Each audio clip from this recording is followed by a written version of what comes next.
Hello my dear Pisceans, आप लोग कैसे हो। आशा करती हूँ कि आप लोग बहुत अच्छे होंगे। मैं भी बहुत अच्छी हूँ और आपको काफ़ी समय बाद ज्वाइन कर रही हूँ, इसके लिए माफ़ी चाहती हूँ। एंड मैं आपके सामने एक नए लुक के साथ प्रस्तुत हूँ। कुछ हार्मोनल इश्यूज़ की वजह से मेरे बाल झड़ रहे थे और मुझे अपने बाल जो है शेप कराने पड़े। एंड या I am using this opportunity to find एक अपना ट्रांसफॉर्मेशन करने के लिए एंड ये लुक, एक नया लुक डिस्कवर करने के लिए अपना मतलब लाइक कोई भी प्रॉब्लम आती है तो हम उसमें भी कभी कभी बहुत अच्छे चीज़ें आपको मिल जाती हैं। मुझे मिला कि मुझे ये लुक सूट करता है, ये मुझे पता चला। सो या एंड अब आपकी रीडिंग पर आते हैं। फेब मंथ की रीडिंग देखते हैं कि फेब मंथ का आपका जनरल थीम कैसा रहेगा। ये सोल जर्नी टैरो से मैं आपके लिए कार्ड्स निकाल रही हूँ। एक कार्ड निकालूंगी कि फेब मंथ का आपका जनरल थीम कैसा रहेगा और उसके बाद टैरो से पता करूंगी कि आपके लिए फेब मंथ कैसा रहेगा। साइड बाय साइड मैं आपको एडवाइस भी देती चलूँगी। 0101 नंबर आपके लिए सिग्निफिकेंट हो सकता है। एम्पैथी आ रहा है। एम्पैथी मतलब होता है kindness. I am open to seeing both sides of a situation. तो यहाँ पे आपका दिख रहा है कि फेब मंथ में आप जो है ना लोगों को समझ रहे हो। आप केवल अपना पॉइंट ऑफ व्यू नहीं देख रहे, आप दूसरे का भी पॉइंट ऑफ व्यू देख रहे हो। तो ये बहुत अच्छी चीज़ है जो फेब मंथ में आपके अंदर इम्पैथ वाली क्वालिटी जो है वो आप ज़्यादा अनुभव करोगे। सो यहाँ पे बोल रहे हैं, you don't understand others motivations if you haven't lived their lives and seen the world through their eyes. It's so easy to judge another's behavior matched up against your own and label it as right or wrong, but you are missing an important part of the equation, the other person's history and personal path. We are all sparks of the divine with a purpose here in the physical dimension, and we can all exert our free will. Some of us have lost our way along the path to love, and it is a human reaction to judge others before examining their journey through their eyes and with compassion. Your job is not to judge, your job is to love and understand. तो आपको Feb month में मैं देख रही हूँ, मेरा doggy थोड़ा anxious हो रहा है और उसके साथ मैं भी एंग्शियस हो जाती हूँ कि जब वो इधर उधर मूव करता है। तो फेब मंथ में मैं आपको देख रही हूँ, आई थिंक सो, 1 सेकेंड। आप जो है अपने आप को आपको मौके मिलेंगे ऐसे जिसमें आपको दूसरों के शूज़ में अपने पैर रखकर चलने का मौका मिलेगा। पाइसेंस मतलब आपको महसूस करने का मौका मिलेगा कि दूसरी की लाइफ में क्या जो चीज़ें हो रही हैं वो क्यों हो रही हैं। आपको अनुभव करने का मौका मिलेगा। तो बेहतर यही होगा कि आप इस अनुभव को लें और समझें कि हम इजीली किसी को भी जज कर लेते हैं। अगर सपोज़ हमारी लाइफ में कुछ प्रॉब्लम चल रही है, हमको ऐसा लगता है कि दूसरे की लाइफ तो नॉर्मल चल रही है, बट ऐसा होता नहीं है। बल्कि ऐसा होता है जब हमारी लाइफ में कुछ प्रॉब्लम चल रही होती है तब हम जिस जिस व्यक्ति से भी मिलते हैं उनकी लाइफ में भी प्रॉब्लम्स चल रही होती हैं, बिकॉज सिमिलर एनर्जी अट्रैक्ट करती है। तो आपके साथ भी ऐसा होगा। तो आपको अपनी एम्पैथ वाली क्वालिटी को, एक काइंडनेस की क्वालिटी को, एक सहानुभूति की क्वालिटी को वो अपना बरकरार रखना है, उसको अनुभव करते रहना है। ओके, सो लेट्स सी कि आपके लिए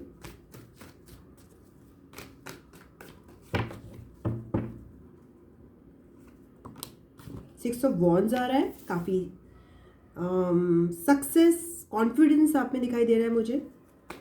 आप किसी चीज़ की, किसी लक्ष्य की प्राप्ति के लिए आप काफ़ी ज़्यादा एंथुजियास्टिक हो और एनर्जी से भरे हुए हो। काफ़ी एक्टिव रहोगे आप फेब मंथ में पाइसियंस। 3 ऑफ सोर्ड्स भी आ रहा है। यहाँ पे कोई हार्ट ब्रेक भी है जिसकी हीलिंग भी होगी साइमल्टेनियसली।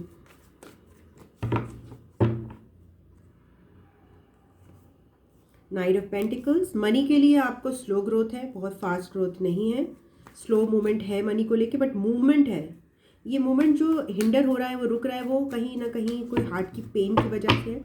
अदरवाइज आप बहुत इंथुजियाज्म और एनर्जी फील कर रहे हो ओवरऑल। 4 ऑफ वॉन्ड्स, ओके, ये मूवमेंट आपको अल्टीमेट स्टेबिलिटी की तरफ ले जाएगा। अगर वो स्टेबिलिटी जो है वो आपको हो सकती है आपकी लव लाइफ में, मैरिड लाइफ में, या फिर आपके वर्क में भी हो सकती है। बट ये जो स्लो मूवमेंट है फेब का, वो आपको स्लोली मोर स्टेबिलिटी की तरफ ले जा रहा है। यहाँ पे आपको अटैचमेंट लेट गो करनी है।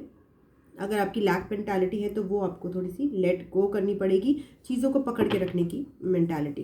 ओके, सो अगर आप ये कर पाए तो सक्सेस आपकी है। 4 नंबर आपका आपके लिए सिग्निफिकेंट हो सकता है। तो आप स्टेबिलिटी की तरफ बढ़ रहे हैं। इसमें आपको जो चीज़ रोक रही है वो है आपका हार्ट का ब्लॉकेजेस। तो आप हार्ट चक्रा की हीलिंग भी कर सकते हो। और अगेन दैट एम्पैथी, दूसरों काइंडनेस की जो फीलिंग है ना उसको बरकरार रखो। आप जिससे भी मिलो अपने आप को रिफ्लेक्ट करो। सपोज आप दिन में 10 लोगों से मिलते हो तो अपने आप पे रिफ्लेक्ट करो, क्या मैंने जब किसी से मिला तो उस समय मैंने उसके प्रति क्या फील किया। क्या मैंने उसके प्रति जेलसी फील की, एनवी फील की, गुस्सा फील किया, एंगर फील किया, या फिर मैंने उसके प्रति लव फील किया, काइंडनेस फील की, आभार फील किया, रिस्पेक्ट फील किया। तो ये अपनी फीलिंग्स को ना कॉन्टीन्यूसली जज कर अपनी फीलिंग्स को कॉन्टीन्यूसली टेस्ट करते रहिए। ये हर दिन जितना भी आपसे हो सके उतना आप टेस्ट कीजिए। तो जहाँ भी आपको लग रहा है आपकी फीलिंग नेगेटिव बैलेंस में जा रही है वहाँ पे इसको कट करके आपको पॉजिटिव में लाना है। This is just a visualisation, इसमें आपको विजुअलाइज करना है। मैंने एक बहुत अच्छा, जैसे कि जो मैंने अपने गुरु से सीखा है, मुझे बहुत अच्छा लगा कि अगर किसी के प्रति अपना मन साफ कर रहे हैं तो ऐसा विजुअलाइज करो। देखिए दुनिया में कोई भी पर्सन सबकी सोल जो है ना वो सोल लेवल पे they are as pure as you are. Soul सबकी प्योर है। अगर वो अपने प्योरेस्ट फॉर्म में आएंगे तो उनमें कोई बुराई नहीं है। चाहे अगर उनके काम अलग अलग हो सकते हैं, हो सकता है किसी का कोई बर्तन मांजने का काम हो, किसी का कुछ पीएम बनने का काम हो, किसी का चाय बनाने का काम हो, तो काम अलग अलग हो सकते हैं बट उनकी सोल जो है वो बहुत ही प्योर लेवल की है सबकी। तो अगर कोई अपने प्योरेस्ट फॉर्म में, अगर अपने हाईएस्ट वर्जन में आप उसको देखते हैं तो आपके मन में केवल उनके प्रति रिस्पेक्ट आएगी, क्योंकि इंसान अंश है भगवान का। तो जो भगवान के प्रति आपकी फीलिंग्स रहेंगी वही इंसान के प्रति रहेंगी, प्योरेस्ट फीलिंग्स। तो अगर आपको किसी के प्रति एक अच्छी भावना, जैसे कहते हैं कि एम्पैथी की भावना जगानी है, तो आप विजुलाइज कीजिए। क्या मतलब मैं जो करती हूँ बता रही हूँ कि क्या अगर मेरे मन में कहीं ना कहीं कठोरता है किसी के प्रति, तो क्या मैं विजुलाइज कर सकती हूँ कि इस पर्सन के मैं पैर पढ़ सकती हूँ अपनी विजुलाइजेशन में। मैं उसके पैर छू सकती हूँ कि भाई तुम महान हो, तुमने अपनी ज़िंदगी में बहुत कुछ किया है, क्योंकि हर पर्सन ने किया होता है, हर पर्सन स्ट्रगल करता है, हर पर्सन कहाँ से कहाँ पहुँचता है। तो क्या मैं वो फील कर सकती हूँ? अगर मैं वो फील कर सकती हूँ तो वहाँ पे मेरी ग्रजेस कट ऑफ हो जाती हैं और मैं फ्री हो जाती हूँ। मेरा दिल जो है उसका ब्लॉकेज खुलता है। तो ये विजुअलाइजेशन भी आप कर सकते हो। अगर आप इतने लेवल का नहीं कर सकते तो कुछ और कर सकते हो कि आप उसको फूल दे सकते हो या फिर उसको लव लेटर लिख सकते हो। किसी के प्रति आपके ग्रजेस हैं तो अपने हार्ट की ग्रजेस को हील करने के लिए पाइसियंस अलग अलग उपाय आप कर सकते हो जो कि वर्क करते हैं। मतलब मन में उसके प्रति, जैसे कि आप भी के शिवानी के लेक्चर्स भी सुन सकते हो जो कि बहुत ही बेस्ट देती हैं। वो बहुत ही कभी कभी बहुत ज़्यादा ऐसा लगता है कि बहुत ज़्यादा टफ है, मतलब आजकल की दुनिया में करना, बट एक्चुअली वो टफ नहीं है।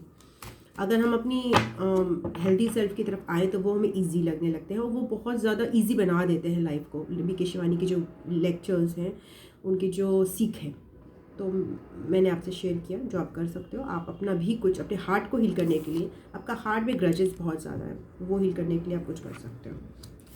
जजमेंट, ओके, कहीं ना कहीं आप बहुत सारी चीज़ों में सक्सेसफुल हो रहे हो पाइसियंस। बहुत सारी चीज़ें आप ऐसी ठीक कर रहे हो जो आपकी पुश्तों से चली आ रही हैं। कुछ गड़बड़ियाँ, कुछ कमियाँ आपकी लाइफ टाइम की, आपके लोगों, आपके परिवार की, हो सकता है आपके परिवार में पैसा कमाने का या फिर कुछ और ब्लॉकेजेस हों, वो आप हील कर रहे हो। आप सक्सेस की तरफ बढ़ रहे हो जो आपके परिवार ने नहीं देखी, आप उनको भी वो मौका दे रहे हो देखने का। या 3 ऑफ वॉन्ड्स के साथ आपको अपने हार्ट ब्रेक में अपने लेसन से सीखना है ताकि बार बार आपका हार्ट ब्रेक ना हो। अगर आपको एक ही तरह के एक पर्सन ने आपका हार्ट ब्रेक किया, ठीक है ना, आपने उसको हील कर लिया या आपने हील कर लिया या ठीक हो गया, फिर जैसे ही ठीक होते हैं दूसरा पर्सन सेम सिचुएशन करके आपको हार्ट ब्रेक करके चला जाता है। तो ऐसा क्यों हो रहा है? क्योंकि आप एक्चुअली हील नहीं हुए थे, क्योंकि आपने फर्स्ट पर्सन को माफ़ नहीं किया। जब तक आप फर्स्ट पर्सन से अपनी पूरी क्लैरिटी नहीं लाओगे तब तक second person, third person, fourth person आके आपका हार्ट तोड़ता रहेगा। तो आपका लेसन ये है कि आपको अपने माफ़ी देना सीखना है। इवन एक्वेरियंस का आया था कि किसी और का आया था, फॉरगिवनेस का आया था, शायद लियोस का आया था। तो जब भी आपको किसी को माफ़ी देनी है, आप अपना एम्पैथी का फंडा भी यूज़ कर सकते हो कि अपने आप को उसके शूज़ में रख के देखो। अगर आप उसकी जगह पे होते तो क्या आप वो वाली लाइफ जीते, तो आपको क्या क्या परेशानियाँ होती, क्या आपको फेस करना पड़ता। और अगर आप ये सब फेस करते तो क्या आपके मन में काइंडनेस उभरती है ऐसे पर्सन के प्रति? क्या आपके मन में उसको माफ़ करने की इच्छा आती है? तो ज़रूर आएगी, बिकॉज हर पर्सन सफ़र कर रहा है। अगर आप एक्चुअल में उसकी लाइफ सिचुएशन को, हिस्ट्री को, या फिर उसके अंदर जाके सोचोगे तो आप उसको माफ़ कर सकोगे। तो जब आपने एक पर्सन को माफ़ किया तो आपका बार बार सेम सिचुएशन या सेम तरह का हार्ट ब्रेक होना बंद हो जाएगा। सो फेब मंथ में अपने लेसन से सीखिए ताकि आप आगे बढ़िए, बिकॉज आप आगे बढ़ रहे हो, आप बहुत सक्सेस की तरफ बढ़ रहे हो। क्वीन ऑफ सोल्स आ रहा है।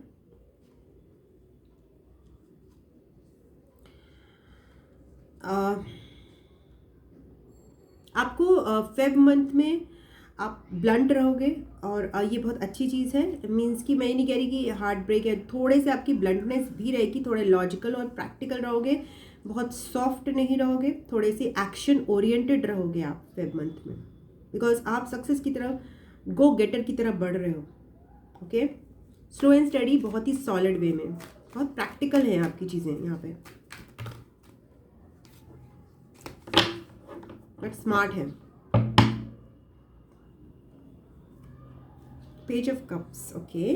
सो आपको ऐसे भी लोग मिल सकते हैं जब आप थोड़े से स्ट्रिक्ट वे में बढ़ रहे हो आगे, आप लॉजिकल प्रैक्टिकल हो रहे हो, तो आपको ऐसे लोगों का सामना पड़ सकता है जो आपको थोड़ा सा सॉफ्टनेस की फील कराएंगे, आपको अच्छी फील कराएंगे।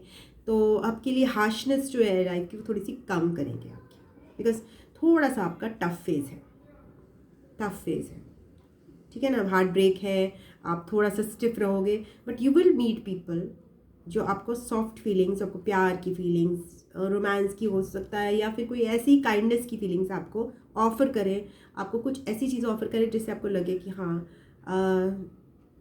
आपको अच्छा फील हो हार्ट में। आपको ऐसे एक्सपीरियंसेस भी होंगे।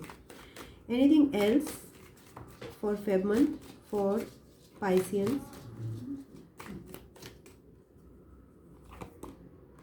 5 ऑफ सोर्ड्स। तो ग्रजेस रखोगे, ज़्यादा फ्रस्ट्रेशन रहेगी, तो थोड़ा रिलीज़ करो। ब्रेथ वर्क आप कर सकते हो, ब्रेथ वर्क बहुत बार बार गहरी सांसें लेना, ये कर सकते हो। वो आपका 100 तक काउंट का भी कुछ लोग करते हैं, तो वो भी कर सकते हो। तो हो सकता है बिकॉज ऑफ आपकी जो फ्रस्ट्रेशन है, इरिटेशन है, उसकी वजह से किसी लोगों से आपकी अनबन होने के चांसेस बढ़ जाए, आप थोड़े रूड हो जाओ। तो उसमें ध्यान रखना कि थोड़ा सा मी टाइम ले लेना उस समय, और थोड़ा एक्सेसिव सक्सेस की तरफ भी मत हो जाओ, थोड़ा सा बैलेंस आउट हो। अगेन मैं बोल रही हूँ कि अपने आप को दूसरे के शूज़ में रख के देखना। ऐसे समय में जब आपको 4 गाली सुनाने का मन करे किसी को, या फिर 4 ताने देने का मन करे, तो ये अपने आप को उनके शूज़ में रख के देखना कि अगर आप उनकी जगह होते और वो आपकी जगह होते हैं तो आप कैसा महसूस करते। जस्टिस, बैलेंसिंग आ रही है, और आपको मैंने बोला जितना आप प्रैक्टिकल साइड में बढ़ोगे आपको उतने ही सॉफ्ट हार्टेड और यंग पीपल और कुछ ऐसे लोग मिलेंगे जो आपके प्रति एक अच्छा जेस्चर दिखाएंगे, आपको लाइफ में बैलेंस आउट करेंगे, बैलेंस आएगा आपकी लाइफ में, बिकॉज आपको मिलेंगे ऐसे लोग। Okay, so that is your reading Pisceans. अगर आपको पसंद आई है तो प्लीज़ वीडियो को लाइक कीजिएगा, आप लोगों के साथ शेयर कीजिएगा, चैनल को जरूर सब्सक्राइब कर लीजिएगा। एंड पर्सनल रीडिंग के लिए आप मुझे मेरे जीमेल आईडी पे संपर्क कर सकते हैं, drseemasikka@gmail.com, जिसका लिंक डिस्क्रिप्शन बॉक्स में दिया है। I love you, God bless you. मैं आपको नेक्स्ट रीडिंग में मिलती हूँ, तब तक के लिए ओम नमः शिवाय, नमस्ते, बाय बाय, टाटा।